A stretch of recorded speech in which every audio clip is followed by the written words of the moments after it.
আজকের এই মানববন্ধনের 5 দফার দাবিতে বিড়ি শ্রমিক ফেডারেশনের ডাকে আজকের এই মানববন্ধনের মাধ্যমেই আমরা রাজস্ব বোর্ডের চেয়ারম্যান মহোদয়ের কাছে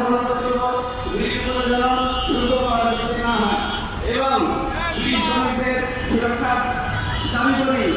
আমরা মনে করি যে এই দেশের শ্রমিক 18 শ্রমিক আছে। শুধু দর্শক দেখতে পাচ্ছি আমরা জাতীয় প্রেস ক্লাবের সামনে বিশাল একটি মানববন্ধন, এবং এই মানববন্ধনটি করছে আমরা দেখতে পাচ্ছি বিশেষ করে আত্মা প্রজ্ঞা ও আহসানিয়া মিশন কর্তৃক 2027 অর্থ বছরের প্রাক বাজেটে বিড়ির দাম 18 টাকার পরিবর্তে 30 টাকা এবং সম্পূরক শুল্ক 30 ভাগের পরিবর্তে 50 ভাগ করার প্রস্তাবের প্রতিবাদে মানববন্ধন চলছে।